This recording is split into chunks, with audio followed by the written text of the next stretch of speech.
শেষ আলোটা। রাফি নামের এক তরুণ ছিল, চোখে স্বপ্ন, কিন্তু জীবনে বারবার ব্যর্থতা। তার একটাই লক্ষ্য, পরিবারকে ভালো রাখা, নিজের অবস্থান তৈরি করা। কিন্তু যতই চেষ্টা করুক, কোথাও না কোথাও গিয়ে ধাক্কা খেতে হতো। একদিন চাকরির ইন্টারভিউতে বারবার ব্যর্থ হয়ে রাফি সিদ্ধান্ত নিল, হয়তো আমি পারব না, হয়তো আমার পথ এখানেই শেষ। সে দুঃখ নিয়ে নদীর পাড়ে বসেছিল। সূর্য অস্ত যাচ্ছিল।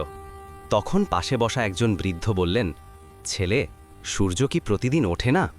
আজ অস্ত মানে কি সে হেরে গেছে? কাল আবার আলো নিয়ে ফিরে আসবে। রাফি চুপ করে শুনছিল। বৃদ্ধ আবার বললেন, মানুষের জীবনে ব্যর্থতা হল দিনের শেষ আলো। অন্ধকার নামলেই তবেই নতুন আলো আসে। তুমি যখন ভানো, ঠিক তখনই তুমি নতুন রূপ নিতে শুরু করো। এই কথাগুলো যেন রাফির ভিতরের আগুনটা ফের জ্বালিয়ে দিল। সে আবার নতুনভাবে চেষ্টা শুরু করল। প্রতিদিন একটু একটু করে নিজের স্কিল বাড়াতে লাগল। 1 মাস, 2 মাস, তারপর একদিন একটি বড় কোম্পানি তাকে চাকরি অফার দিল। রাফি হাসল, কারণ সে বুঝল, হেরে যাওয়া মানে শেষ নয়, হাল ছেড়ে দেওয়াই আসল হার। যেদিন সে ভেবেছিল সব শেষ, সেদিনই তো নতুন শুরুটা অপেক্ষা করছিল।